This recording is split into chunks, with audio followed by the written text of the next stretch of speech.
What is going on, everybody? What is going on? Welcome to the Friday live stream on the Taurean Rain Reloaded channel. As you already know, I come on this channel to go live every second and last Friday of the month. I'm on the other channel, Rain in Real Time, the first and third Friday of every month. And it is Friday, March 11th, 2022. We have a pretty jam-packed show today, a bunch of topics to go through and discuss. So many, in fact, I could not fit all of them in the title.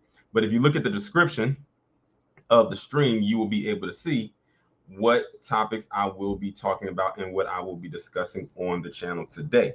But what I need for you to do is go ahead and hit that subscribe button if you're new, hit that like button, of course, and share on your various social media platforms. I will greatly appreciate if you did all of those things. Let's get as many eyes in here as we possibly can. This is going to be a very good show today. I can't wait to see what else we have in store. But let's see, who do we have in here so far? Kid Gravity. Well, that's a comment he left from yesterday, but shout out to him. DJ Pisces the King, Till Dog 12, Jamal, Letitia. What is going on so far? Well, on YouTube it says I have 10 people, but in StreamYards it says I have 13. I don't know why those numbers can never line up.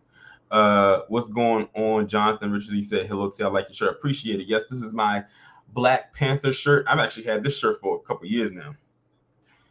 I actually got this shirt when Civil War came out, and that was back in 2016. What's going on, Dee? Glad that you are here. Let's see, Maximus, Spidey, what is going on? He said Aries season is coming. Well, I guess shout out to the Aries. My dad is an Aries, but I'm a Taurus. It's all about the Taurus over here, hence the name. What's going on, Esmont? Hope y'all are all doing and having a good time. If y'all follow me on Twitter, y'all probably saw a tweet that I put up today where I said a piece of me died today. It felt like a piece of my soul ascended from my body and went to the upper room because I had to go get gas. I had to fill my tank up today, and that gas is ridiculously high. And I can honestly say that's something that we all have in common right now. Some people's gas is higher than others. Some people are driving around in gas guzzlers right now. It took me $40 to fill my tank up this morning. $40 because where I live at, right around the corner from where I live at the gas station, close to me is like $4.30 a gallon. And my tank was on 165. So in order to fill it up, I had to pay 40. But that's nothing compared to some stories that I've heard where people had to pay like over $100 for gas. But the times we are in. You said 3. Oh, your birthday's coming up in a couple days. Your birthday's next week, next Friday, if my dates are correct.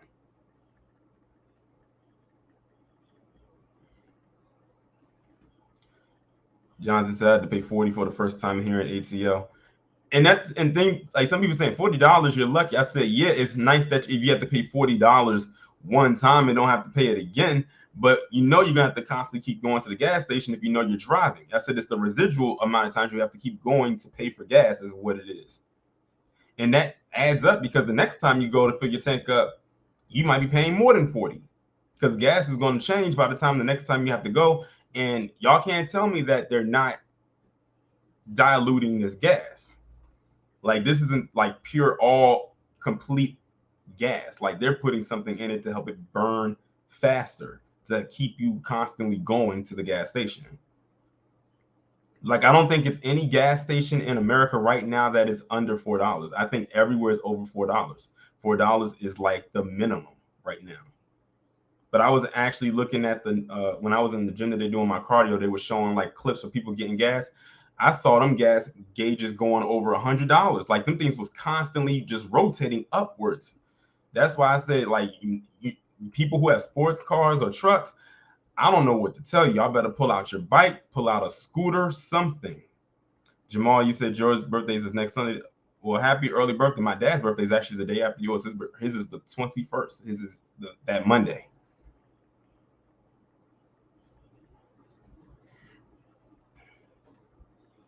Pisces the King said your birthday is on the 19th, hence the name. Well, happy early birthday to you too. Well, happy early birthday to all the people who are born in the month of March, whether you are a Pisces or an Aries.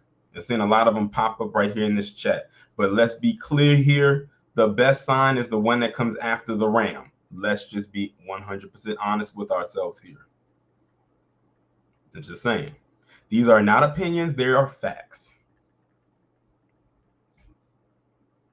Rojo said people are going to mess around and start quitting their jobs again and starting to work from home. Speaking of that, a lot of people was very upset with 46 when he made them comments and saying people got to go back to work. I'm like, go back to work? When did they stop working? Especially if they're an essential worker, they never stop working. But we know, I mean, we know what he was saying, but it's just like, what would make you say that they're like it's time for them to go back to work? And saying that at a time when gas is this high is probably not the best words to use. As a matter of fact, when I went into work yesterday, I saw people riding around on those I don't know what they're called. They're like them electric scooters that's not two wheels and it doesn't have the handlebar, but it's one wheel and you got to have like really good balance. I've always wanted to ride on one of those, but I'm scared I'm gonna like fall and like break something. I'm not saying I don't have good coordination, but you got to have good coordination, like elite coordination to do that. We got a Taurus in the chat. Lord G, are you an April Taurus or a May Taurus? Because I'm a May Taurus. Spidey said, come on, Taurean. The Ram is always first place and then Taurus is second best. You must want to be booted from the chat speaking such blasphemy. that must be what you're implying. What's going on, Nino?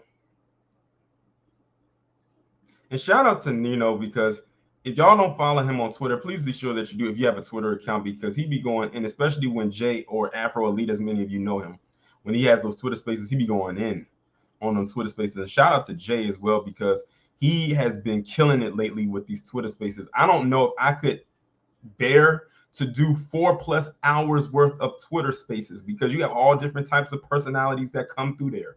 Some personalities you like and a lot you don't, especially when it comes to certain, topics of discussion. But I was glad I was able to contribute to one of them that he did. That was actually my first time speaking in one of those spaces the other day. And I think Jay has it up on his channel right now. Let's see. Salute to everybody in the chat that I might have been missing. I know I just started rambling. In the first 10 minutes, we just kind of shoot the breeze a little bit before we get into it. Like I said, I got a lot. If y'all can see my tab, right? Like I got topics going across the tab. Like, this is going to probably be a longer stream than the one I did last week. The one last week was short. It was about an hour. I predict this one's going to be well over an hour, especially when I get to the Chris Brown and Ryan Coogler topics. And I know y'all been eager to hear what I had to say about those things. Well, today is that day. So hopefully everybody who wants to hear what I have to say about it will be here to catch that. I just saw Rojo said, how do we become a channel member? I don't know if I turned the join button on yet. And I'm gonna ask that question. I might put it as a poll on the community tab. Should I turn the join button on, which is like channel memberships? But the thing is, I don't want to do something like that and I don't have any incentive to give you, because I know that there's some like kind of incentive thing that has to be given in order for like that to happen. I'm not sure how that actually works. I have to actually look more into it. But it's like, if I don't have anything to give back in return, then I don't feel like wanting to just take your money like every single month, unless you feel like donating through the super chat, which of course that's an option for you. But what I will do is I'll put a poll up, and depending on what people say about it, that'll determine which way it is, because really it doesn't matter to me either way. But like I said, I would like to have an incentive to give people something when it comes to the channel membership thing.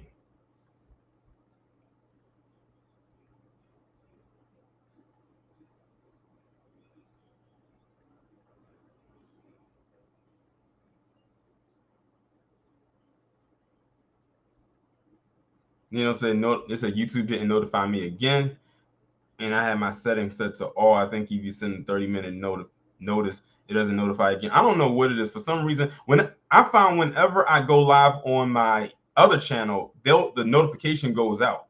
But on this channel, when I go live, it doesn't go out. That's why when I'm on Twitter, I post it on there.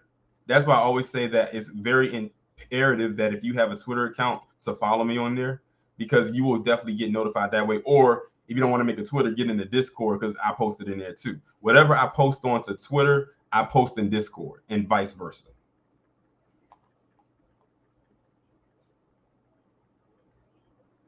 Blacklight said, the fact you do what you do is incentive. You have over 4K vids and you post often, that's enough incentive. Well, it seems to me, it sounds like a lot of you want me to create or post or do that join membership thing. Well, if that's what you really want, I will do that. But of course, everybody is not in here to catch the message. So what I'll probably do is when I turn it on, I'll have to put something out there so people know exactly what it is and what it is I'm talking about, because not everybody knows how that works. Okay, it is currently 5:11. So now I'm going to go ahead and get this stream started. I'm going to go ahead and share my screen, turn the audio on, because we will definitely be using sound today. And we're going to start off this stream with some rather unfortunate news, a passing of a very famous actor, especially in a lot of Black households. Johnny Brown, best known playing his role as Bookman on Good Times, passed away unfortunately earlier this week. I'm trying to figure out exactly what did he pass away from, because I'm not sure what he died from. But he did pass away at the age of 84. And what's crazy is KJ said, I look like DeMar DeRozan. Listen, I don't know how many more doppelgangers I have out here. Like I get compared to like 5 different people. I must have a very universal looking face. It's crazy. But yeah, he passed away at the age of 84 earlier this week. And it's crazy because when I actually texted my parents that he had passed away, or I called them and told them about what happened, the first thing that they said, not Buffalo Butt. Because that's what they used to call him, or that was one of the many nicknames that they had gave him, was that they used I know that Walona she passed away too, she used to call him Booger. And then the other nickname they used to give him was Rhino Rump. They used to have so many nicknames for him, and he was basically the building superintendent. And you never really saw him fix anything. You only ever saw him come over to the Evans apartment to get food. Like, that's really all he did. Like, you rarely ever saw him fix anything. He always just really came through to eat. That's all. Like, I remember it was one episode, they tried to get something fixed, and the only way he was going to fix it was if they fed him, and they gave him a whole bunch of food. I know that they gave him like some sweet potato pie and like a whole bunch of ice cream, and he was so happy. But he ended up fixing what needed to be fixed. Someone said that makes number 3. Yes. So him, Esther Rolle, who played Florida, and Janae DuBois, who played Walona, that's 3 people that have now passed away from this cast.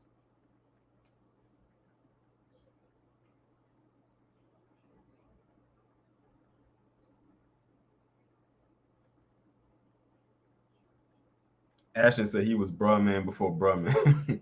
Well, at least he didn't have to climb into the apartment to get up there. Because he was the building super, he had the keys. So he could get into any room that he wanted to.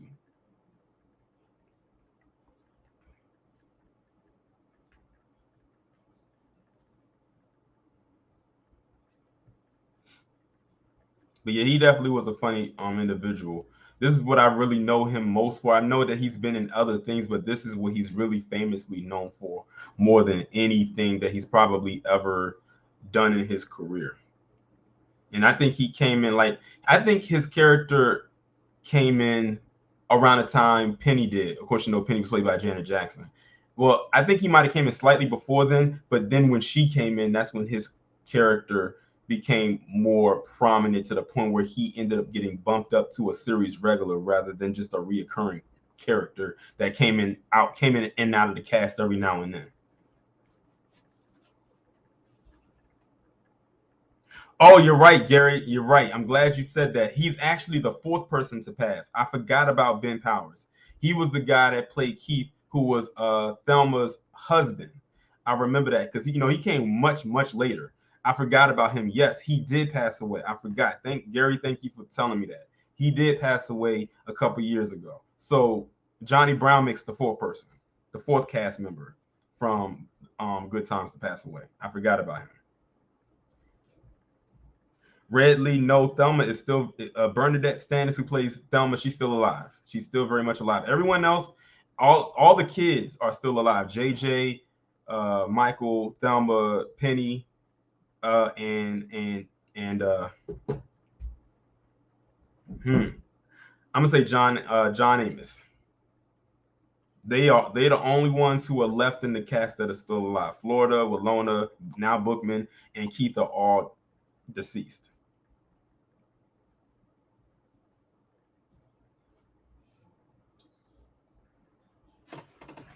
But yeah, RIP to Johnny Brown. Condolences to his family. Definitely a legend, an underrated one at that.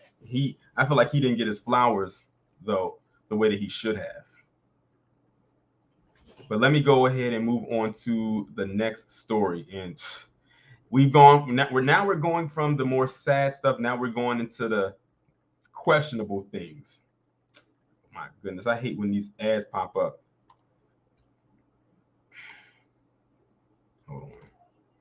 Hold on, let me refresh the page right quick because it's not going to allow me to go through unless I turn this little thing on.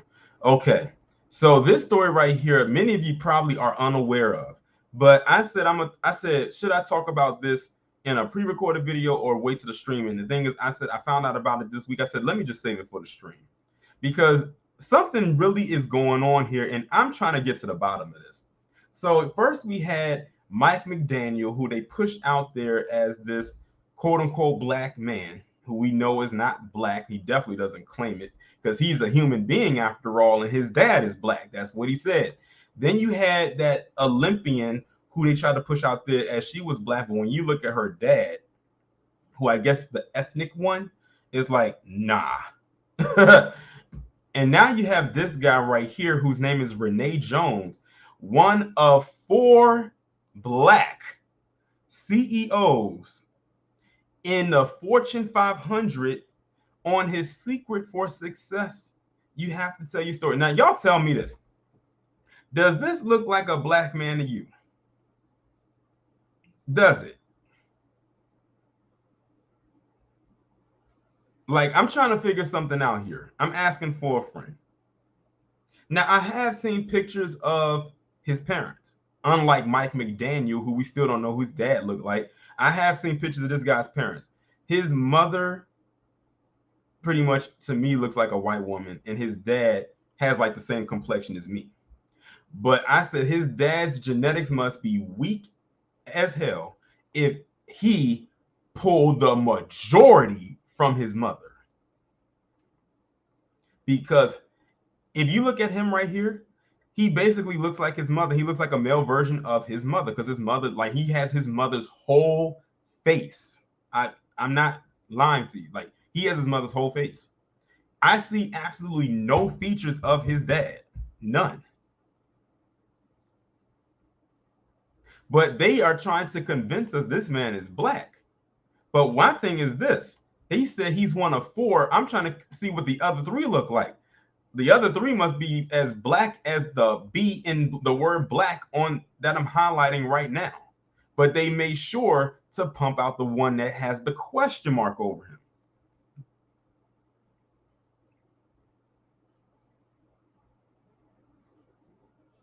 Let's see what they're talking about here. Let's get through all the extracurriculars. Oh, here it is. On growing up in a biracial family, I think that really helped me be aware of the stereotypes. Okay, so he calls himself biracial, but the article is stating him as black. Have y'all noticed that lamestream media, this white Rand media, this PC Rand media, is pushing out a lot of people who are biracial, but claiming they're black? Like, they're literally, like, I don't know what it is now that they're leaning heavy on the one drop rule more than ever nowadays. I don't know what's happening. They never really leaned on that one drop rule that much so hard, at least to their own benefit. But it's like something's happening. They're trying. It's almost like they're trying to push something out there for their own benefit. That, of course, is not their own detriment. He said, I grew up in Ayer, Massachusetts, which is near Fort Devens, a military base. My dad is African American.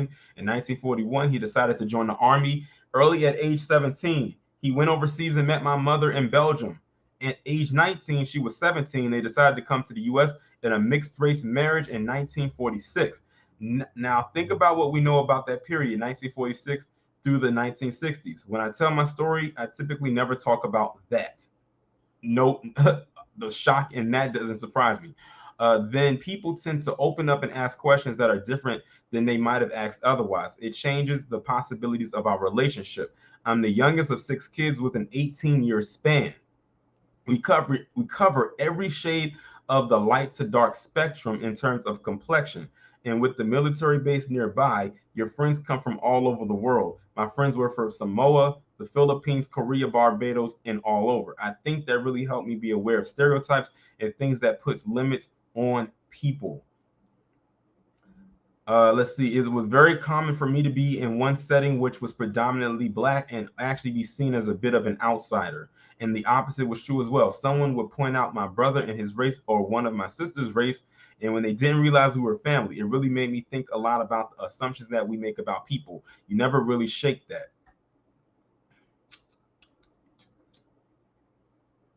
My thing is this. What did he ever claim? Did he ever claim to be black, like this article is claiming him to be, or are they just putting a label on him? Crystal said, we know why you never talk about that part. Of course.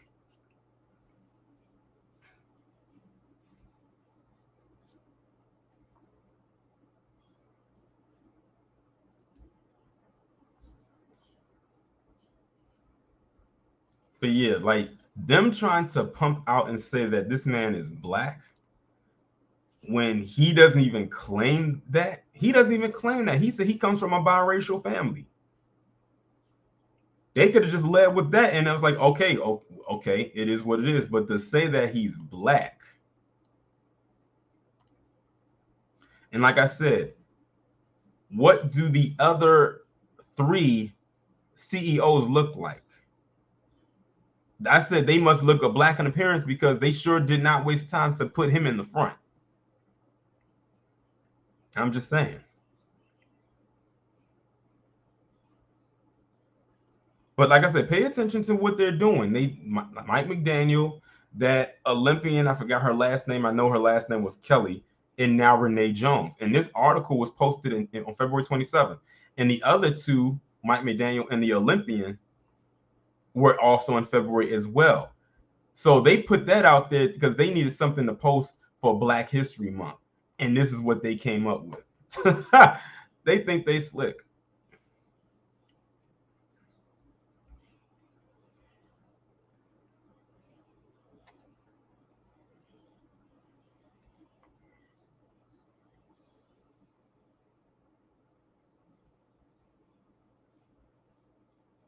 But see, I don't know what, like I said, I don't know what the other ones look like. So I can't really call it because they're not mentioned in here. But yeah, I don't see it. And his secret to success, oh, that's easy to pass. Like, let's be real here. Before they said any of this, I would have never pegged him as a black man or anyone who even had black in them. Let me put it like that.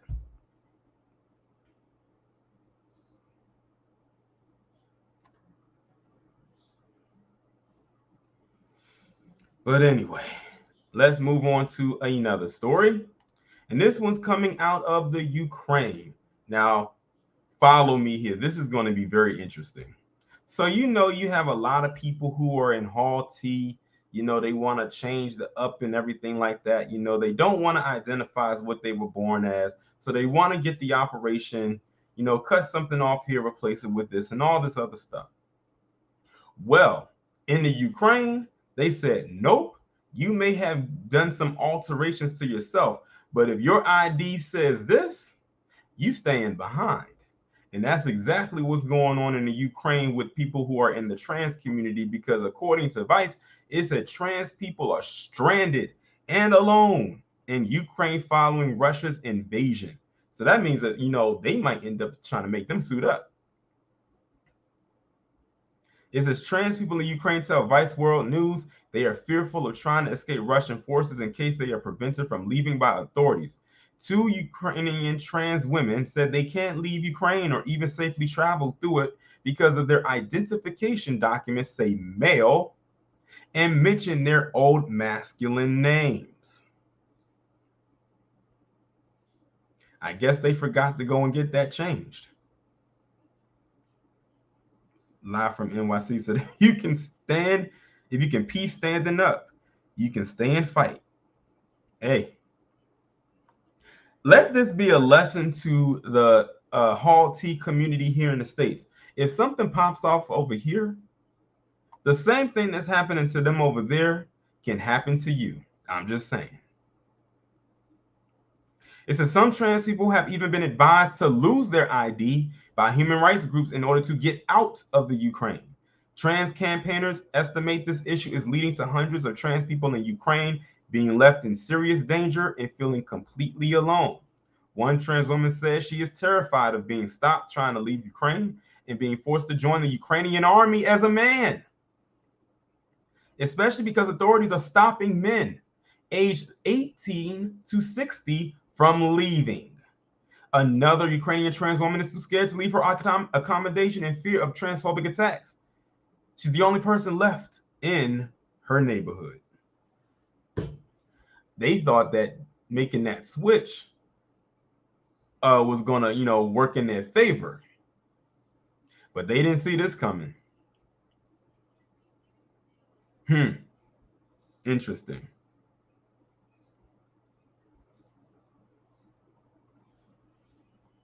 One trans man who transitioned over 6 years ago and has lived as a man in Ukraine since only has an ID showing female. He told Vice World News about his fears of leaving his house and trying to make it across Ukraine. During a phone call, screaming and explosions were heard coming from outside his accommodations, but he still refused to leave the house because of his ID issue. A non-binary Ukrainian person explained their fears of leaving Ukraine and heading to places like Poland or Hungary, where their identity is ridiculed and not recognized. Excuse me. I need to choose between my own country that I've learned and how to navigate, or a totally foreign place where I could feel even more excluded and in danger, they added. I'm not going to read any more of that. I think by now you pretty much get the point. That they are hitting the academy at every corner, and pretty much there really is nothing that they can do. So basically, to sum everything up, these are people who transitioned, but they did not transfer their gender to the one that they are now from what they were born as. That's their fault. I thought they were able to do that. Like, why would you transition to another gender but keep the gender on there that you were born as? If that's the case. But see, like I said, they didn't see this day coming. But at the end of the day, if you're going to identify as something else, why do you still have that other gender on your ID? You're just confusing people. So imagine that. Born as a man, transition into a woman, quote unquote, and you still got to probably fight in this war.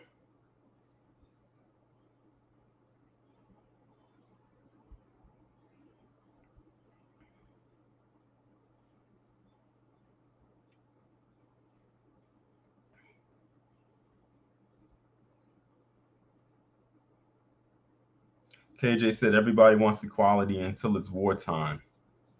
Black Voltron said a war always makes people show their true intentions.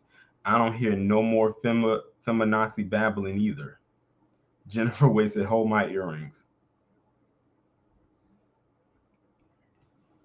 That's why I said to those in the academy over here, particularly those who are in this community of the academy, y'all better hope nothing pops off over here. Because guess what? Don't think that they won't make you do the same thing. And the thing is, they came at every corner. came for people who are trans women, trans men, and the non-binary folks. They said, y'all ain't escaping this. Rojo said, look at the story of a black Detroit man going there. There is the connection.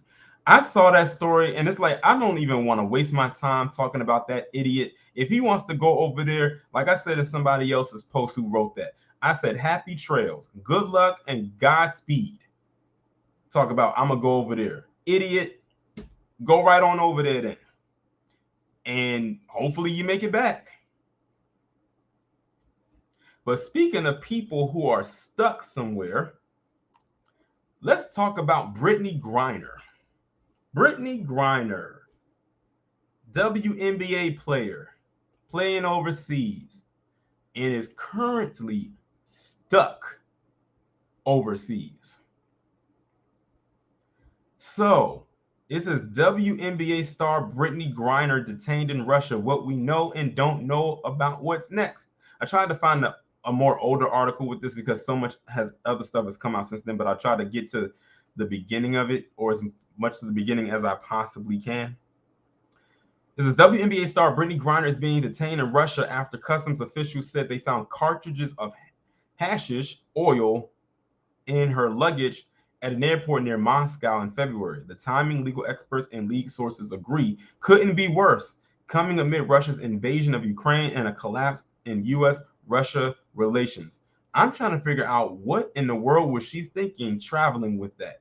That's why I always tell people, if you're going to travel overseas, you need to understand and know the customs of wherever it is that you're going. You need to know what their rules and regulations are, because whatever you do and get away with in the States, you cannot do and get away with overseas. They don't care who you are. Keep in mind, overseas, I forgot what country it was. It's the same place that banned Snoop Dogg from coming over there because he had a little bit of weed on him.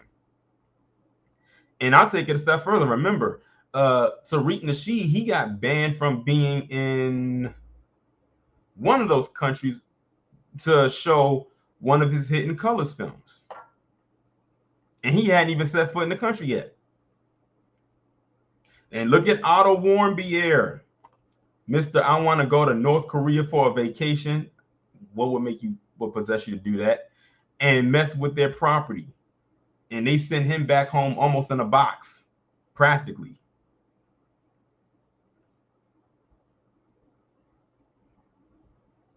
While the tensions of her detention prompted messages of concern and support from across the United States, including from the League, the Phoenix Mercury, and the U.S. Congresswoman Sheila Jackson Lee. My goodness. Have y'all noticed that whenever Sheila Jackson Lee has an updo, that thing always be leaning to the side? Like that thing about to fall off her head? I'm just saying. There are many unknowns about what's going next for Griner.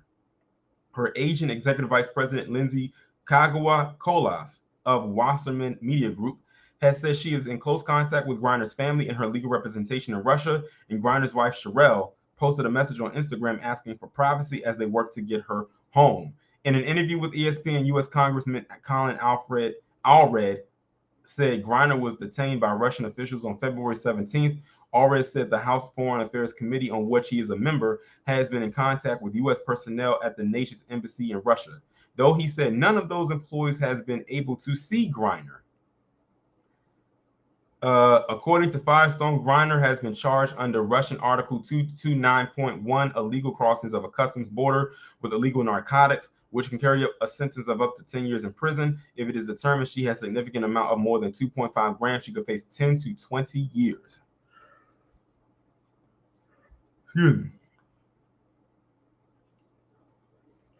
Black Voltron said Britney is a dumbass. She better get the LGBT to help her. We'll see. I don't know how much they can actually do. They don't have that much power. As a matter of fact, I mean, think about it. Look at the article I just went through.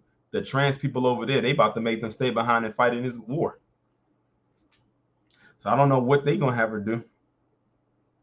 I'm just saying, I don't know what she was thinking carrying that over there. But the thing is, a lot of people are trying to say that she's played overseas before, because we all know the WNBA, they don't get paid a lot.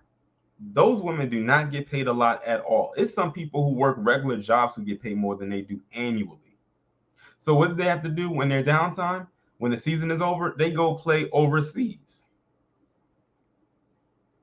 And that's what she's been. And that's what she's been. Now, apparently, she's played overseas a lot, before, like many of them do. And I wonder if the only way I can see her having a case is if she's had that stuff before and she's never gotten caught. However, it's a different time. Like they said, the timing couldn't be worse because look at what's going on. She has 3 strikes against her. 1, she's American. 2, she's black. 3, she's in the academy. 4, if you want to count the drug thing.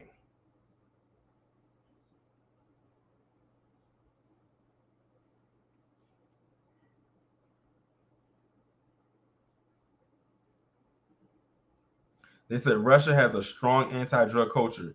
That's funny considering wasn't there a Russian Olympian at the Winter Olympics, a 15-year-old girl who got caught or tested positive for some drugs that she wasn't supposed to be taking? And Russia has been known to use or have been caught up in doping scandals when it came to the Olympics in the past.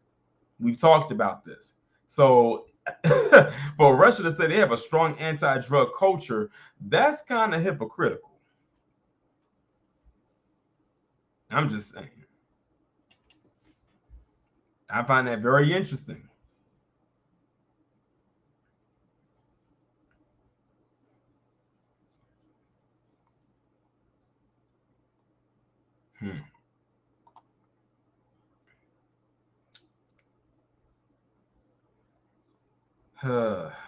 They said they don't know where she's being detained. They said that can she get a fair trial?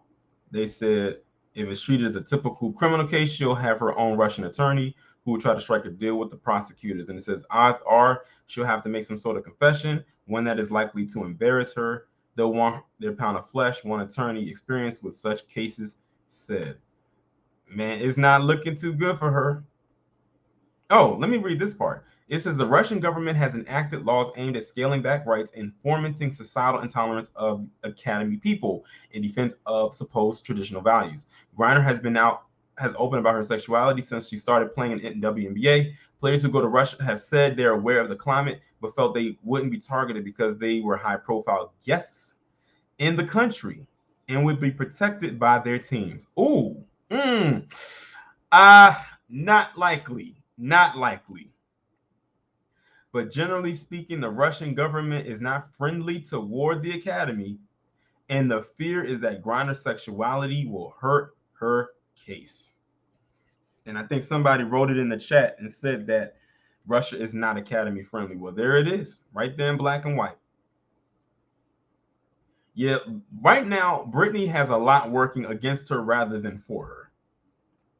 I'm just trying to figure out, like, what was she thinking with those drugs? I don't know.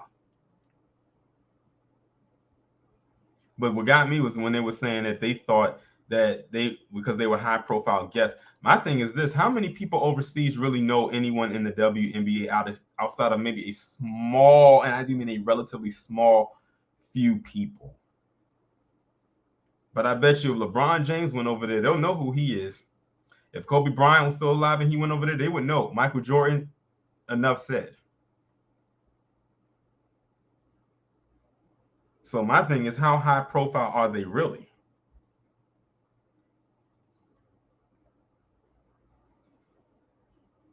Dabby says she's better off joining the Russian army to get her charges dropped. That won't happen because she's not Russian. They would flip their lid if they allow her to join. Lala Papa says she thought wrong. However, the WNBA isn't that huge. It really isn't. It's not that many teams, and they don't bring in a lot of revenue, which is why their pay is so low. But yeah, it's not looking too good for Britney, but we'll see what happens. But let's move on to the next story, or the next. It's not even a story, but it's a video, and it's a very annoying one too. So some of you may or may not be aware of this individual right here, who I do not know, and I don't care to know. And shout out to Jay, aka Afro Elite, because he talked about this on his channel. And you have this guy, this Latino, who made this rap about black people not getting reparations, or basically an anti-reparations rap. And I'm telling you, these bars are so weak and so cringe. But Tariq, activating the petty bone that he has, gave a response to that. And we're going to play both of those because it's actually combined within this video. So I'm going to go ahead and play it, and I hope your ears aren't going to bleed after you hear this cringe fest. A real revolutionary, let this be a demonstration. Y'all scared of revolution, so y'all pushing reparations. Fuck the oppressors, now we gotta take the shit back. Cause no amount of money they give you could bring your folks back. I'm really trying to open your mind, just give me time. If you stop trying to judge me, you see we on the same side. We should be in them pyramids, or chilling on the beach. But instead y'all being misled by this name Tariq. Look, racism. Hold on, now we know why. I'm sorry, I had to pause it. Now you see why Tariq responded. One, he was talking about anti-reparations. Then he threw Tariq's name in there as a diss. So there it is. I'm gonna be honest with y'all. I did not hear this whole thing because I wanted to save it for this stream. So that's why I paused it. So now you see why Tariq responded. He dropped his name in there. And hatred is all he teach. He make money from y'all, and so his life's complete. But where the real leaders at, willing to fight for the shit? If Fred Hampton was alive, he would be liking this shit. I feel. How would he know? He said if Fred Hampton was alive, he wouldn't be liking this shit. How would he know? Did you know Fred Hampton personally? That's a rhetorical question. We know you don't, because clearly you was nowhere near born when Fred Hampton was alive or when he was killed. See that? And now he's dropping names of people we hold up in very high regard. Like a young lord who fought with the Black Panthers. And once we stand together, the government gotta answer. They gotta keep us separated. Keep it on the D-low. I got love for FBA. Sincerely, a Latino. Okay. So that was his little backyard bars. I wish I had a tomato right now that I could just launch right at him. Unfortunately, I do not. So as you can see right here, this says response. So now this is the response that Tariq is giving him based on this rap he concocted in his little broom closet. Let me address this nonsense real quick. Let me address it. Check this out. Listen, I'm gonna take a quick second to address this clown. I come from FBA lineage. I stand 10 toes down. I meant what I meant, and I said what I said. I ain't taking advice from somebody who fled. Talking about our reparations claim, you sound lame. It sounds like you're just ashamed you got nothing from Spain. Instead of pocket watching us, pocket watch your home. Cause when things got rough there, your ass was gone. You pudgy little bastard, go eat you a salad. Sitting over there, looking like a broke DJ Khaled. I got something for you, like I'm your employer. I'm sprinkling truth like you sprinkle Goya. You ran from your homeland and fled with the quickness. Now do me a favor, stay out of FBA business. Okay, so that was the response. What's going on, Black Bomb 6?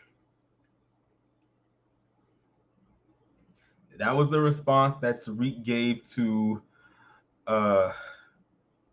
this clown refugee who escaped some three-ring circus. You know, Ringling Brothers is no longer in existence, so I guess this is his new gig.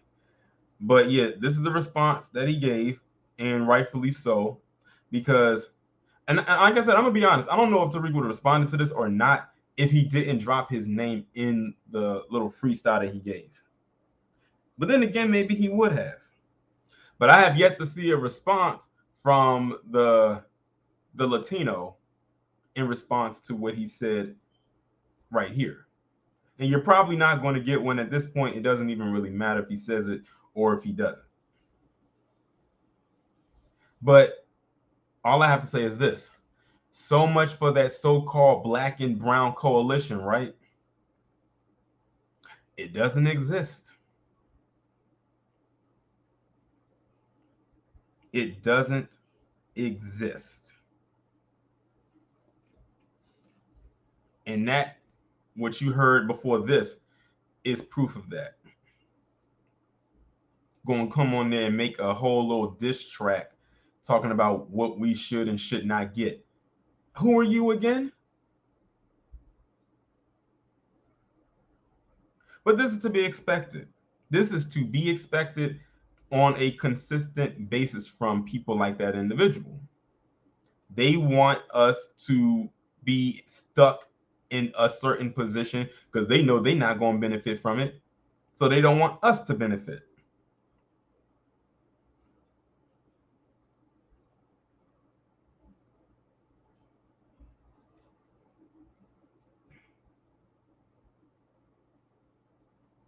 Just reading the comments, y'all. Jennifer said that's what he looked like, a broke DJ Khaled. Live from NYC said they just want us to fight their battles, not happening. Exactly. Get in a conflict and then expect us to come over there and help fight whatever it is that you got going on. Nope. Not happening.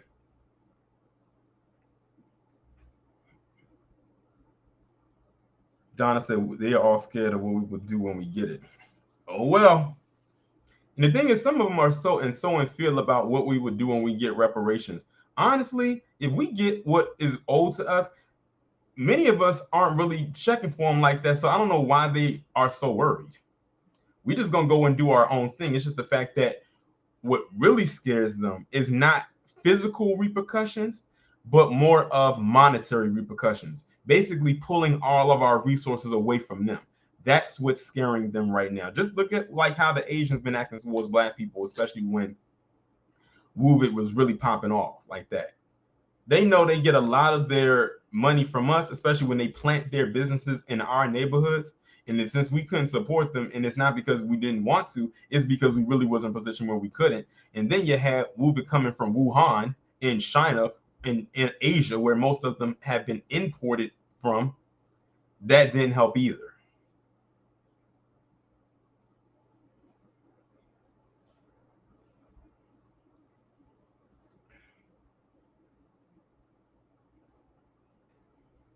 But yeah, that's a huge L for the Latino. Let's move on to the next one. Now we are about to get into the core stories of the day. I actually had to throw a third one in there because of what just recently happened. And that is talking about Jussie Smollett. I don't have to ask y'all what y'all think about this, or what y'all think about it, or the outcome. We already knew he was found guilty. And now we are finding out that he has been sentenced to 150 days in jail. And shout out to Professor Black Truth on his Moments of Truth video today, because this was actually his topic. If y'all are not subscribed to the professor, I hope that y'all are, and check that commentary out, because he really went in. And the thing is, the video was only like 15 minutes. It was a short MOT today. So yeah, Jussie Smollett, aka the French actor, as Dave Chappelle has referred to him as, he's going to jail for 150 days for lying to police in a hate crime hoax. I know the people over at Fox News are like throwing a parade right now. 150 days, so that means if he starts now, which he is, that means he'll be out in July, because I think 150 days, that's about 4 months. That's roughly about 4 months. So that's how long he will be going to jail for the role that he played. And I believe he's also going to be doing, I think he's going to get probation and possibly community service. Listen, when we first learned about this, it kind of caught us by surprise, but it was also like, man, this is messed up. Like at the same time, like what would possess someone to really do that? But then when we learned about the true outcome, which didn't take us long to figure it out, it was like, dude, why would you do that? Like, why would you fumble your own bag like that? Like, you was on a hit television show, you were singing, dropping music, and you were literally about to like really break out. of the shadow of your sister. Because let's be real here, the only real popular person in the Smollett family is Journey, and then he would have been next, but he messed up his own bag. But what makes it even worse is you not only fumbled your bag, but you messed up the bag for everybody else who was working on that show. Because when this happened, the ratings on Empire completely plummeted. People didn't want to watch it anymore. Or for those who was already still continuing to watch, and they stopped watching because of what you did. And they had to pretty much end the show abruptly and find a way to write your character out of the show organically. In such a pressing time. I know them writers was pissed. Like, what would possess somebody to do that? Now, this is a person right here who I would have to see if they could get some kind of therapy, because I don't know how someone's mind can work like that. And what's even worse is we are already living in a time when you don't have to, as a Black person, claim that someone's committing a racial attack against you or fake it, because we're going through that in real time for real. The fact that and you don't even have to be a nobody, and we'll see, and you'll see exactly what I mean when we get to the Ryan Coogler story. So I don't know what it's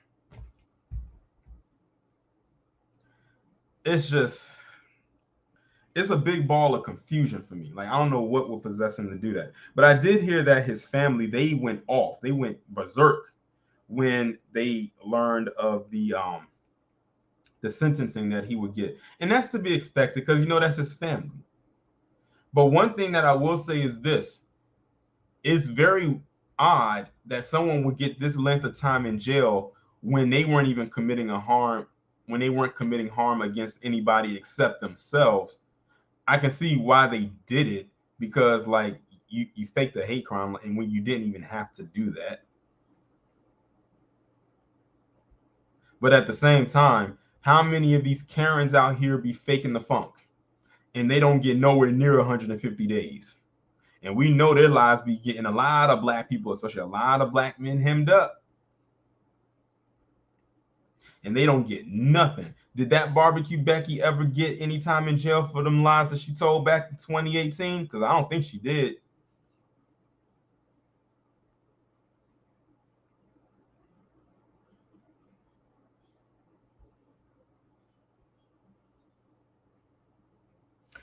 Exactly, JK. She said got more time than them terrorists at the Capitol. You're right, and they're still rounding many of them up, and a lot of them getting a slap on the wrist. Remember that video I did back in January about the one that only got 2 weeks in jail?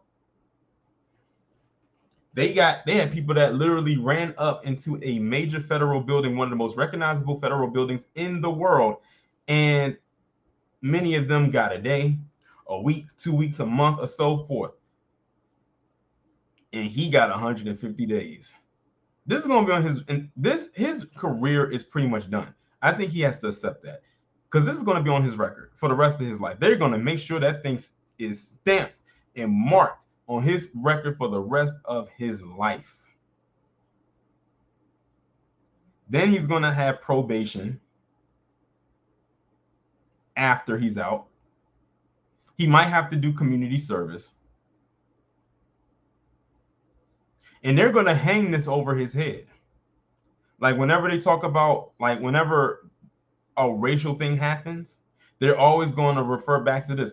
As a matter of fact, they've already started doing it. Like, whenever something happens, when it comes to a Black person or and racism is involved, they call it the Jussie Smollett. It has a title. He has a whole title associated with this now.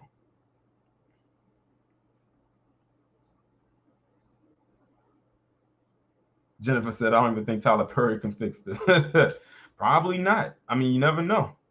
He might take a chance on him. You never know. He might be one of the few people that will. So now, if he ever has a chance of wanting to get back out there into Hollywood, he's going to have to completely reinvent himself, because Jussie has to know that even though he's in the academy, you're still a Black man at the end of the day, even though we know that you're mixed. But let's be real here. When you look at Jussie Smollett, he couldn't pass. He's not Rene Jones. He's not Mike McDaniel. When people see him, they see a black man.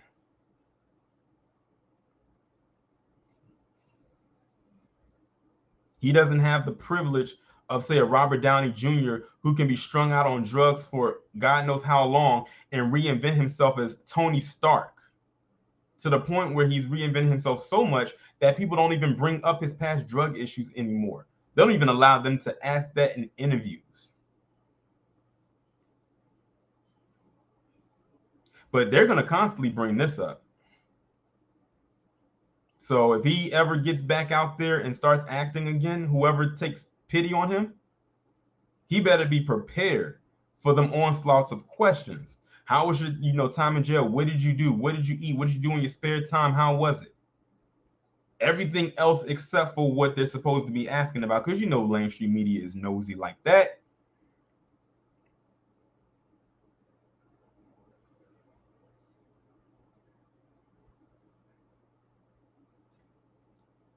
And maybe his sister could put in a word for him, because didn't Journey do a movie for Tyler Perry that what was the name of that movie? The Temptation movie. And one thing I was worried about, and I'm glad it didn't happen, was that this was going to spill over into her career. But I'm so glad that that hadn't happened, because that would have pissed me off even more. Because I'm like, whatever her brother did has nothing to do with her.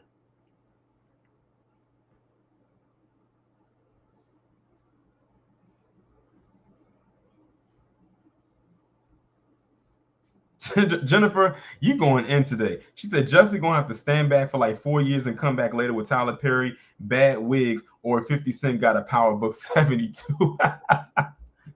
That shoot, he might be dead by the time that happens.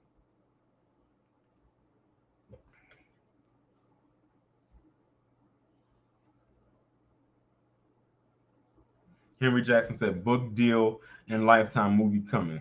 Well, I don't think he can be eligible for a Lifetime movie, considering that's a network centered around women. But maybe he can get something on BET or something like that. But yeah, like how you fumble your own bag like that, I'm not entirely sure. I've done some things in my time, but I would never jeopardize my career like that. It's no way. I could not do it. Like, I just want to know what he was thinking. That's the biggest thing. Like, that's the question. If I was to sit in front of Jussie Smollett right now, the main question I would ask him is, why did you do that? What would possess you to do that? Like what was going through your mind? Because this was planned. He did not just up and say, have this be a random thing. They planned this out. Had a whole floor plan of what they were going to do, when it was going to happen, where it was going to happen, what time, everything. This was all premeditated. Of all the things that you could have faked up, gave a hoax on, you chose a hate crime. But what I find to be very interesting is, and this is something some people don't point out, we already know that Jussie is in the academy, right? We know Jussie is, a black man, even though he comes from a mixed marriage as far as his mom and dad. But what I find interesting is this hate crime that he was staging. He was staging a hate crime centered around his blackness, but he was not staging a hate crime around him and him being in the academy. Things that make you go, Some people didn't think about that. Let me say that again. He staged a hate crime around his blackness and him being attacked because, by quote unquote MAGA supporters. But he didn't stage a hate crime hoax around his sexual orientation.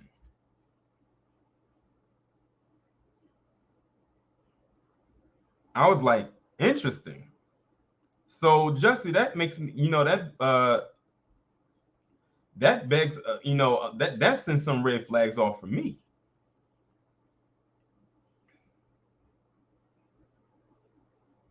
Did anyone else in the chat pick that up, or was it just me? I know I can't be the only one that picked that up. That's something that really stuck out to me. He would rather piss off black people with this than to piss off those in that academy. Not saying that he should have staged a hate crime around his lifestyle, because that's just as dumb. Like, I don't like when people stage anything around something like this anyway. But look at what he chose to go or lead with. Because if he had did it around his sexuality, they would have came for him too. But it shows you where he felt he got more support from, or who he feels he would have gotten more support from. Vulcan said he thought BLM was going to put the cape on for him. KJ said the mayor left him hanging and the host teammate. What's going on, Bangani?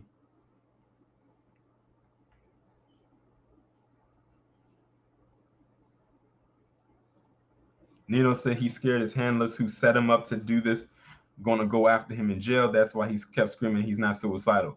Yeah, because he took a page out of the book of Epstein and Epstein's friend.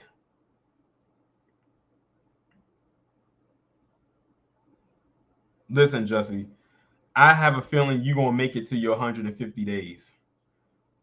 Like, honestly. Because what you did was nothing compared to what Epstein was involved with. Let's just be real clear here.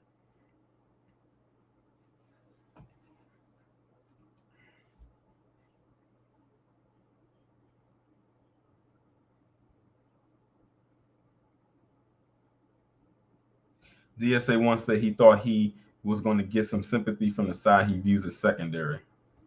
And the thing is, like I said, if what happened actually did happen, he was going to get the support. Because I had started off with that when I first heard about it. But then when it came out, what really happened, I was like, yeah, I got to leave this one alone. And then you had people in the academy talking about heterosexual black people, especially, of course, heterosexual black men, need to support Jussie. I'm like, you want us to support a liar, even though you know he lied? Then that's when they try to throw their propaganda out there talking about we homophobe. I say, yeah, shut up. Where's your support now? That's what I'd like to know. I don't exactly see them going out there with signs and tiki torches and pitchforks and stuff like that to try to get them out. Y'all were just talking for the sake of talking. I remember when they wrote that crap. KJ said, I'm here in Chicago, no protest from. It shouldn't be, honestly. It's not like he was accused of something that he didn't do. He was the brains behind this. He planned this.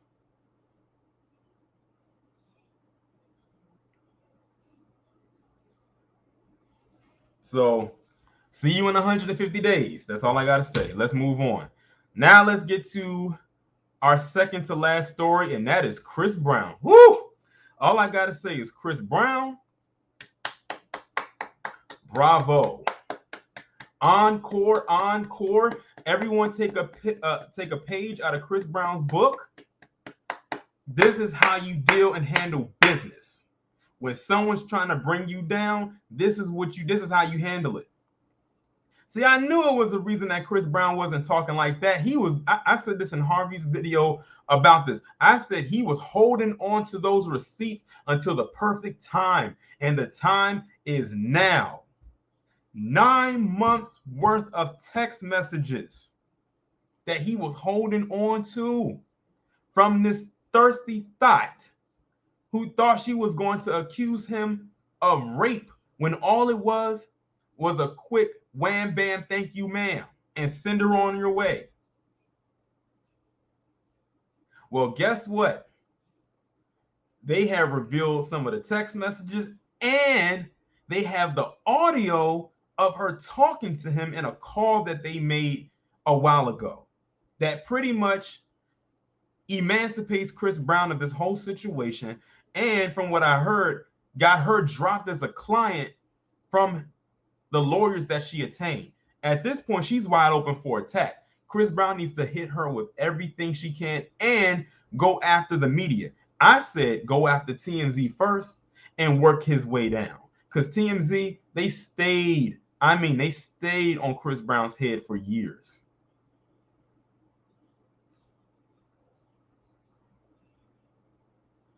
Joseph Watson said, I'm still listening to his music now. The song he did with Mario Slaps. Yeah, I actually have that phone on my phone. I downloaded that phone. That is a nice song. I might listen to it after the stream is over. Black Bomb 6 says Trey Songz may not be so lucky. We'll see. I don't know. But anyway, I have to scroll down a little bit right here. This is cops in Miami have obtained text messages between Chris Brown and a woman who was accused the singer of drugging and raping her on a yacht docked outside Diddy's home in late December 2020. So these are the screenshots right here. They blurred the stuff out because it might have been explicit imagery. They blurred out her name. This is Chris right here. This is her. So if you look at the text right here, she said baby, and I'm guessing that's a picture of her. She's probably naked. And he hit the like or hit the heart emoji on there. And he said, yo, you should take a plan B. And we all know what a plan B is. We don't have to go and read between the lines of what a plan B is. But also shout out to Drake as well. I meant to talk about that in another live stream. What Drake did. Y'all know what Drake did when it came to his little situation that almost got him hemmed up. In the messages between Brown and the professional choreographer and dancer, which Radar has exclusively obtained, the woman, known only as Jane Doe, is seen courting Brown in lewd language and bare naked selfies almost immediately after the alleged rape took place. So these text messages came about after she claimed that Chris Brown allegedly raped her. That doesn't sound to me like somebody who was attacked. It sounds like it was very consensual to me, and she wanted more. In the words of some more from Queens of Comedy, this chick was dickmatized. Shout out to some more. Let's move on. Here's some more. He says, I don't like talking on phones about ish like that. I'm just being proactive. She said, okay, oh shit, okay, I'll get one. He said, I definitely didn't bust inside you. He said, blank just was hella faded. So I wanted to be sure. And then he sent a kiss emoji to her. He said, okay, babe, that's fine. I want to blank you tonight at midnight. We can fill in the blanks and we know what she said. And then she wrote back, where you at, babe? Now, look at the times. 11:27 a.m., 4:17 p.m. By this time, Chris has stopped talking to her. The conversation stopped here. But she's still talking here. He ghosted her, basically. That's where the claims of being raped came about. It says Brown then spurned the woman and did not answer two of her texts later that day, beginning at 11:27 a.m. and secondly at 4:17 p.m. So here's some more. I'm guessing this is another nude image that she sent him. She says, hey, it's blank. This is my new number. Wow. Man, this woman is dehydrated. So he replies back and said, and now this is January 2nd, 2021. New year just kicked in. New number that fast. He said, yeah, since I'm in LA now, gotta get right. Says on January 27, 2022, more than a year after the alleged incident, the woman filed her $20 million claim in Los Angeles Superior Court, and said Brown offered her a mixed drink in the kitchen of Diddy's Star Island mansion. So here we are. She says, you in LA? He said, yep. Where you at? Home. I live in Hollywood. She said, word. Let's link later today. She said, okay, bet. Your place or mine? He said, mine probably, and sent the little devil emoji. He said, okay, bet. You got E, which we know is ecstasy. I didn't get to take it last time we met, LOL. He said, nah, they was my homies. I don't be getting lit unless my homies got it. After they discussed her music career, because it's always a music career, right? It's always a music career, an acting career, a modeling career. It's always some kind of career where they feel they can come up after they done got busted up. Brown is accused of offering her tips and starting a career in the music industry before he allegedly filled Jane Doe's cup again. At that point, she became disoriented, physically unstable, and started to fall in and out of sleep. according to the lawsuit. Brown then led Jane Doe down a hallway into a bedroom where he allegedly closed the door and blocked her from leaving the room. The complaint charge.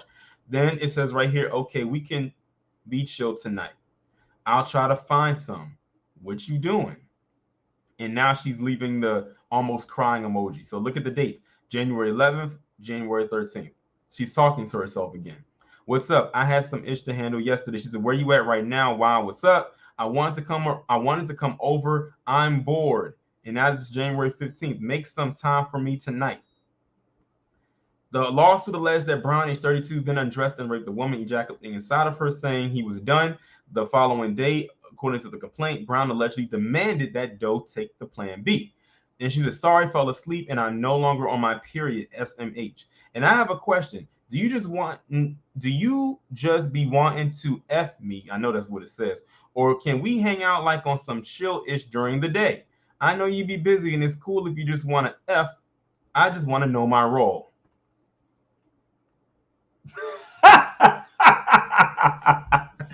Man, are y'all hearing this right now?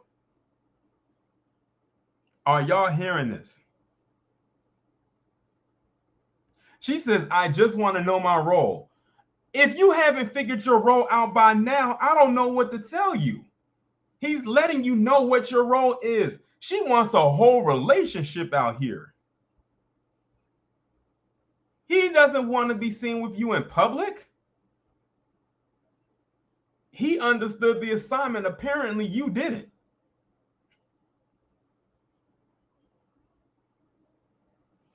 And then she says, okay, never mind.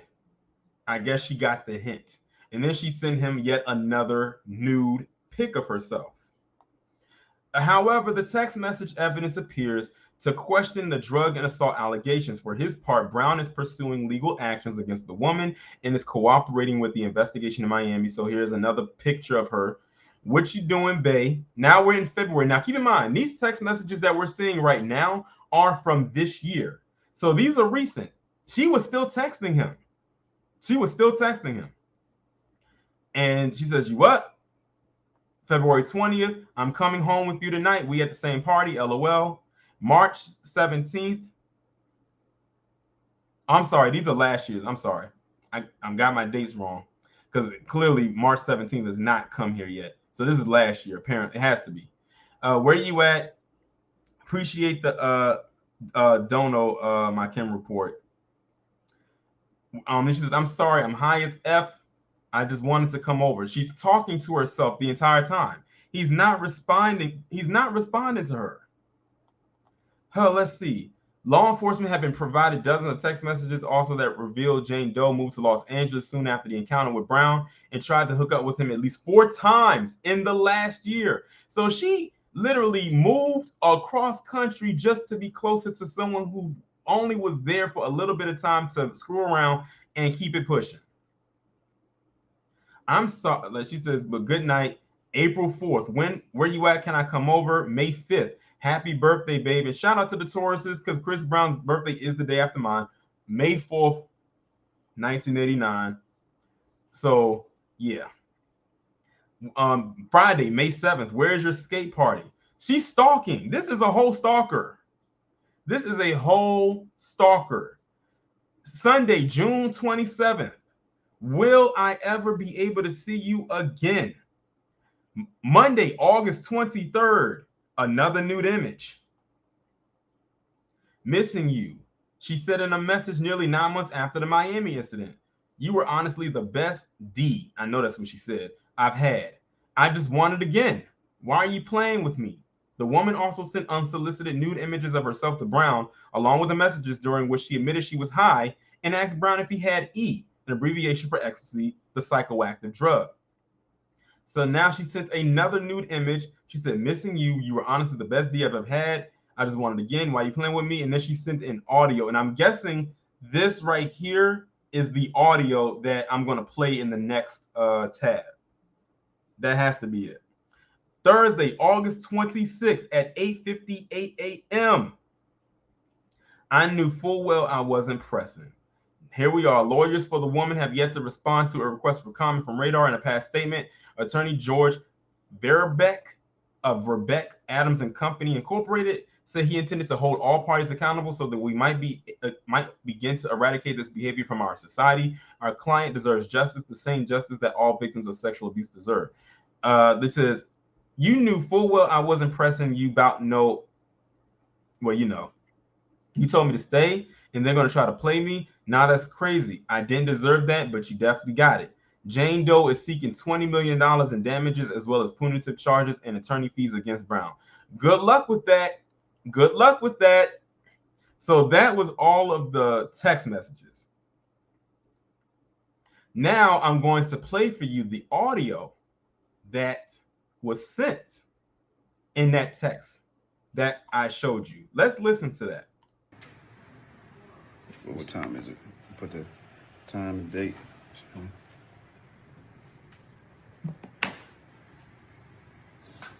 you're giving me like signals. You're like reading the messages and stuff, and you haven't blocked me yet, so I'm guessing you don't hate me. I just want to see you again. I mean, just answered the phone and you just hung up. Like, just let me know. Like, if you want me to leave you alone, I definitely will. But I really just want to fuck with you again. Oh, sorry about that. Now that what you just heard is coming from a chick who allegedly got raped. Keep in mind, this is months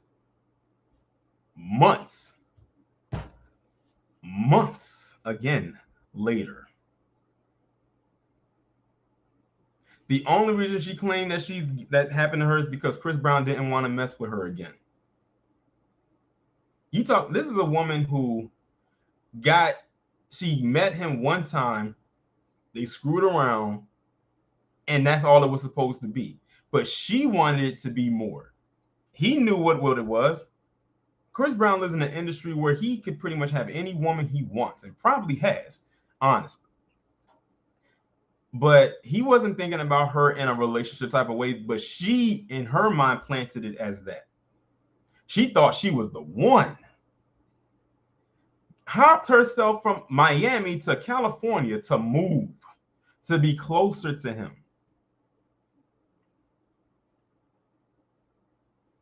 Sending all these text messages and these audios and these new pics.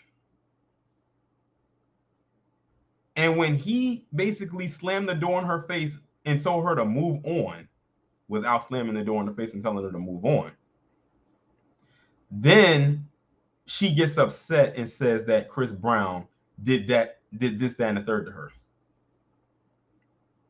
But her lawyers have dropped her because he has all this evidence, all these receipts, everything.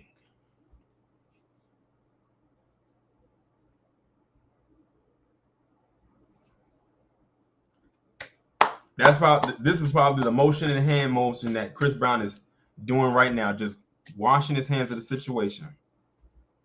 He holds this dub. She holds the biggest L so far of 2022, whoever this chick is. But this is what needs to happen to a lot of these women out here who be lying up on these men about stuff like this. But a lot of the men out here, y'all have to be very careful. And if it gets to the point where it is with him, with Chris Brown, make sure you keep your texts. Have that thing stored in a cloud or something. He made sure to keep these records, because if he didn't have this, we already know how the media would have played this. Now I want to know or hear from the people that had all this crap to say about Chris Brown over the years, about the type of person that he is, that they thought he was. They're real quiet now. Very, very quiet. Smokes Yankee said, and they get angry with you when you say, no, I will not believe all women. Yes, that believe all women trope, that has to go. That has got to go. That no longer can fly. I've never liked that phrase anyway. Believe all women. Excuse me? All women aren't meant to be believed. We've seen that play out in real time.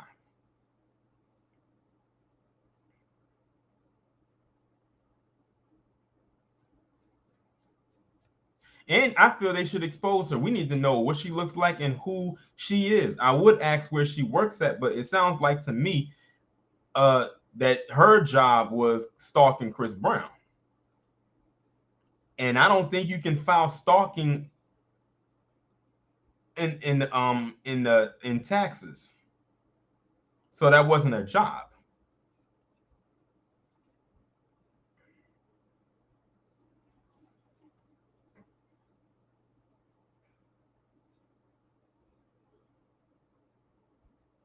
Donna said this one woman said she's still going to believe all women. Well, let her believe him. She's a dummy just like they are. But shout out to Chris Brown, though. Shout out to him. But let's go ahead and get to the final story. And we all know what the final story is. This situation with Ryan Coogler, my God. Director of Black Panther, Fruitvale Station, Creed, seems to be an all-around good person until this day right here. Let's go ahead and play this clip.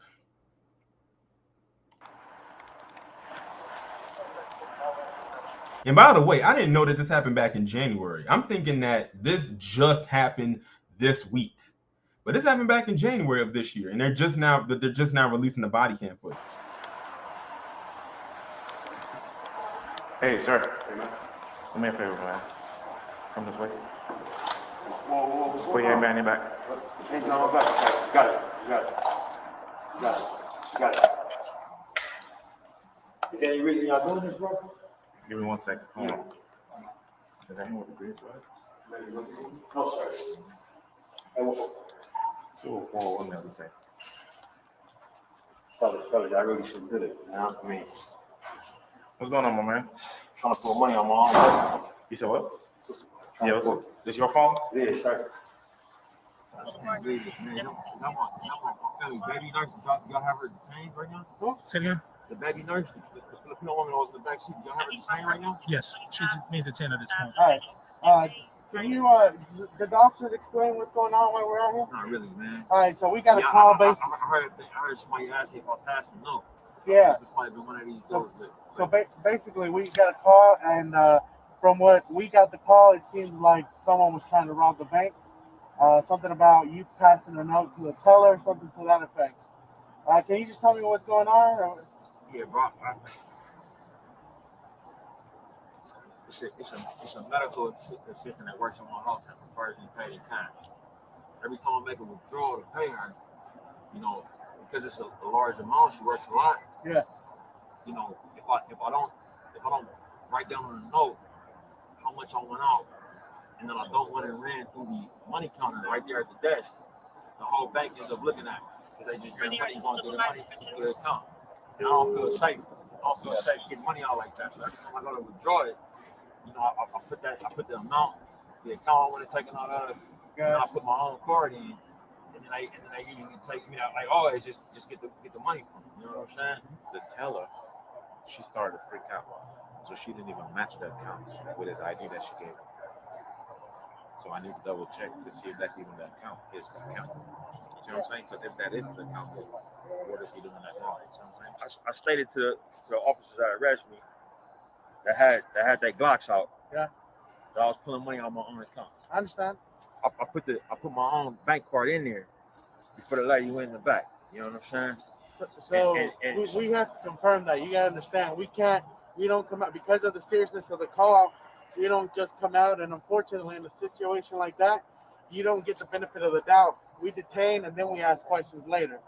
That's exactly what I went inside for.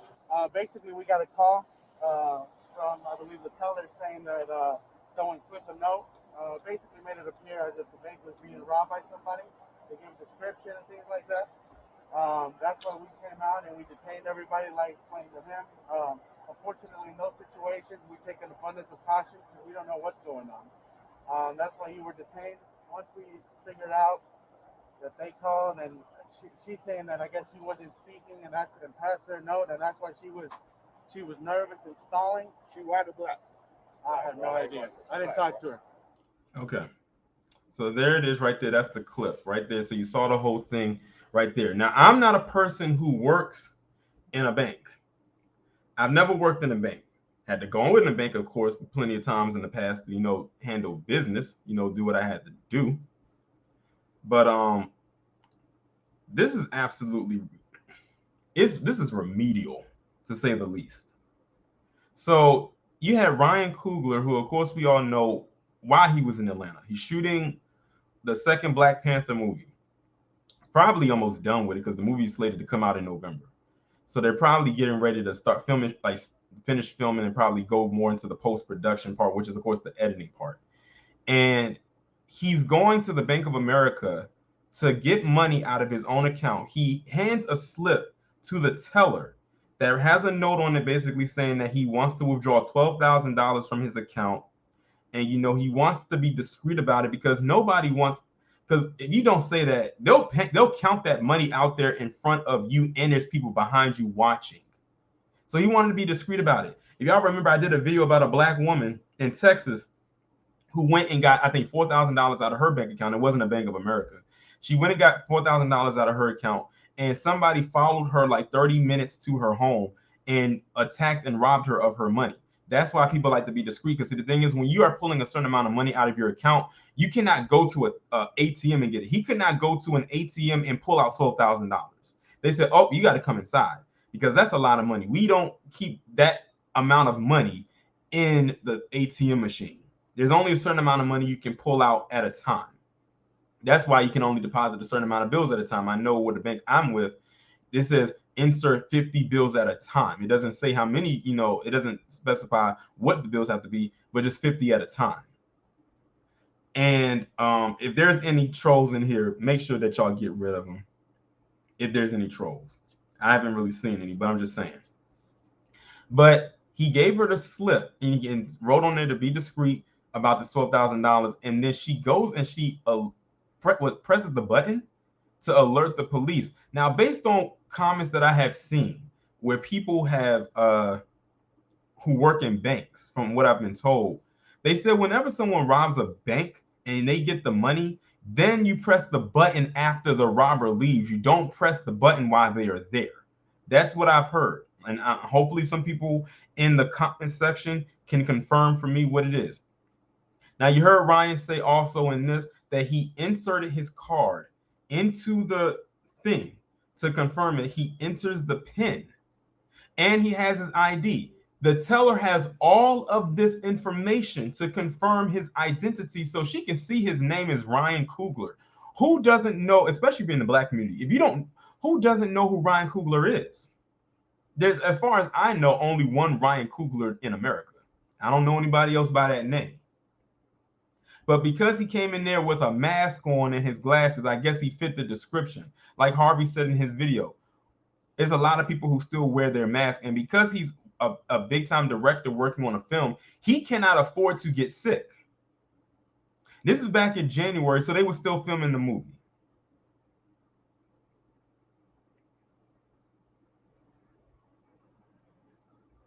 And the $12,000 he said was for his nanny, because he said she prefers to be paid in cash, not like a transfer or anything like that. She said she prefers to be paid in cash. And this is about the first time, most likely the first time he's ever had to deal with something like this. Because, he's out of California, so he never has that issue.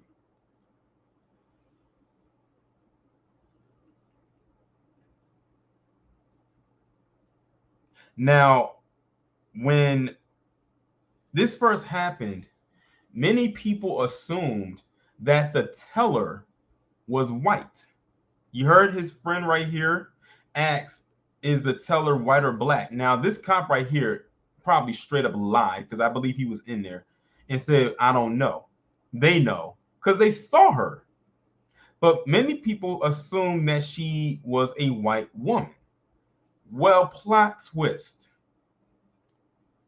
She is not. As a matter of fact, for many of you, this might be your first time actually seeing her image without the blur effect on it. But this is her. This is the woman that alerted the police to come and arrest Ryan Coogler under the assumption that he was about to rob the Bank of America. This is her. Get a good look. I don't know her name, but that's her. Many people are calling for her to be fired. And honestly, I am with those people. She needs to be fired. She did not do her job. And who trained her?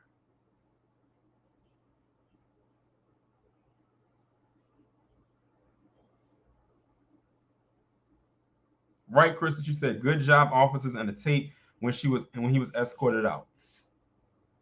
She felt like she did a good job or a good deed that day when she did that. And then she's trying to harp on, and some of the mainstream media is trying to put that out there too, of her being pregnant. I don't care if she's pregnant or not. You still have a protocol that you have to follow in that bank, and you did not follow it.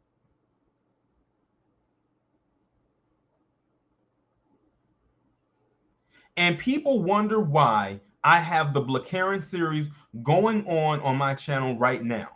If this story was not so close to my live stream, this would definitely been a Blacarian video for sure.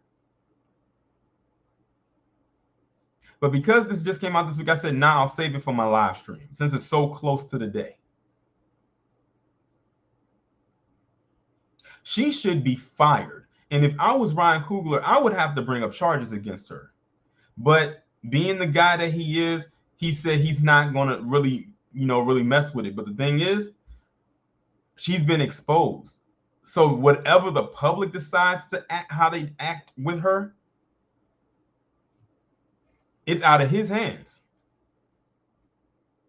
She's going to have to lay low for a good minute. And she does not need to be working at Bank of America anymore. As a matter of fact, she doesn't need to be working at any bank. Because from what I heard from people who worked at banks, they said when you become a bank teller, the training is like 5 weeks. You're talking about a month and a week of straight up training to be a teller. And they won't put you in a teller position if you do not successfully complete that training with the passing standards that they have laid out.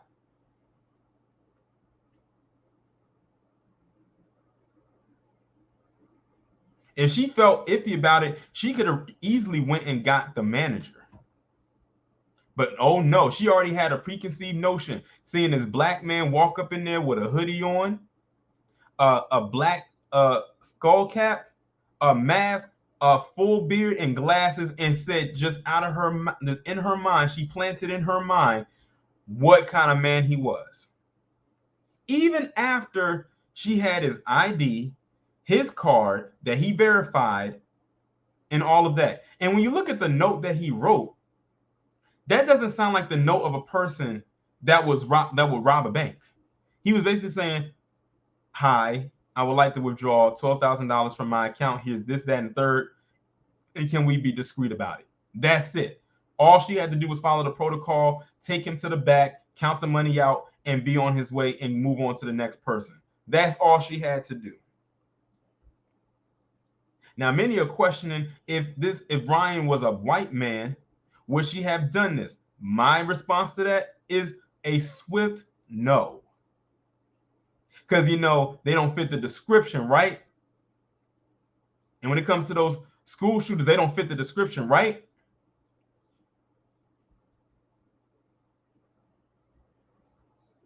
There's so many things she could have done other than this. But this is what she chose to do. I don't feel bad for her. I heard her talk or whatever the case may be. Listen, she can talk in a soft voice all she wants. I don't feel anything for any type of backlash that she's receiving right now. She's getting what she deserves. Because this could have escalated into something much more of a tragedy. This could have gotten messy, for real, for real.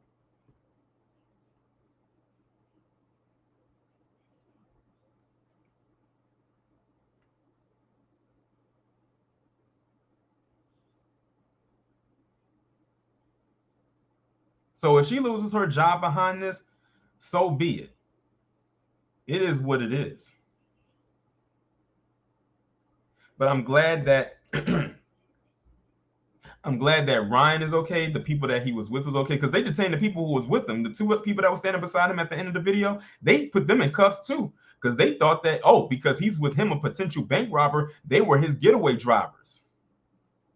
So they're traumatized as well. And not only traumatized, but embarrassed. In this moment, Ryan Coogler, a black man, got emasculated by her. A woman he's never met a day in his life and probably would have never seen again after that one encounter. Emasculated and furthermore embarrassed. Imagine you as a major Hollywood director who directed one of the biggest films of all time. Get arrested because allegedly they think you're a bank robber? Are you kidding me? $12,000? That's chump change to him. $12,000?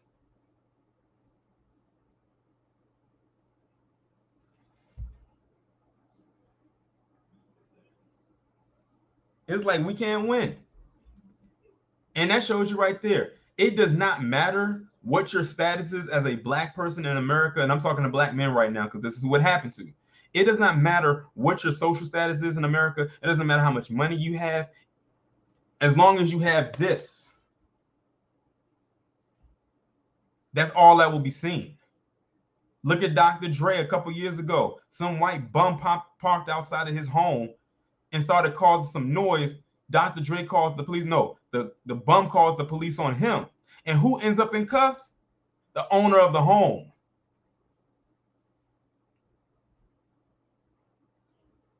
So let this also be a lesson to black men out there who have money, even though there's been plenty of lessons. Your money can't save you. Not in this establishment, it can't. So you better realize who you are in this establishment known as America.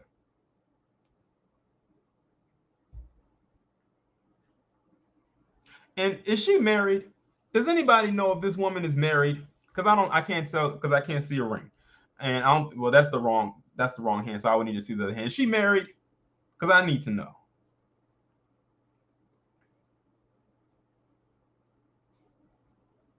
KJ said Jim Jones. Well, Jim Jones, he deserved that one. He was a fool, and and I went in on about that. He was an idiot, but yeah, he deserved that one. Ryan didn't deserve this. Jim Jones, he could have got himself out of that situation, but he chose to walk around a Gucci store for 2 hours. He's a fool.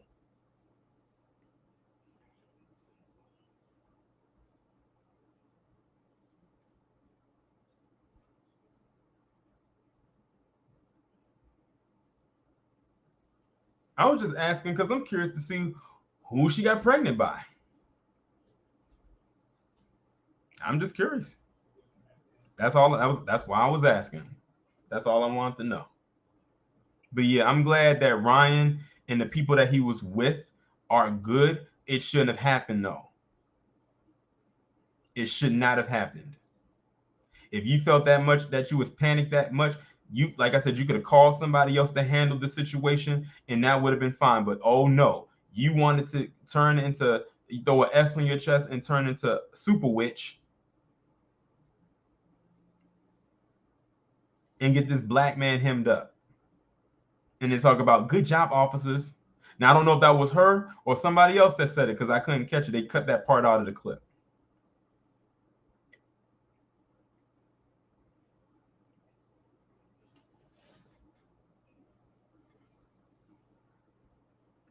But yeah, she deserves all the backlash, all of it, all the smoke, every last bit of it.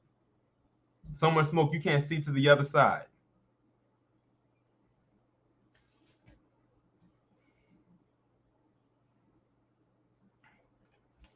But anyway, I got all of that. And by the way, I remember I used to bank with Bank of America years ago, but they did some shady stuff to my account. I got out of them. TD Bank all the way. With that being said, that's the end of the stream. That was the last story I wanted to talk about. Like I told you, we was going to be here longer than an hour, and as you can see, we didn't disappoint. Shout out to everybody who came through. Shout out to those who donated. Shout out to anybody who was new. Make sure y'all subscribe and hit that bell to be notified whenever I upload a new video or go live, as I usually say on all of my videos. I have a premiere video coming up this evening about that weak male known as Brett Hankinson. And, you know, I have some more commentaries, of course, coming throughout, you know, the week and all of that good stuff. So make sure y'all stay tuned for all of that, as well as I know that you will. Follow me on various social media platforms. I am on Twitter, Instagram. If you aren't in the Discord, you can join that as well. I'm going to see how that join membership thing works as well, because some of y'all in the chat earlier today in the stream said that I should implement that. So I'm going to look into see how that works. I think I can just go into my settings and just turn it on, but I need to alert people and let people know what that is right off the bat before people just click join. But with that being said, y'all enjoy the rest of your weekend. Be safe, be productive, and I will talk to you all later.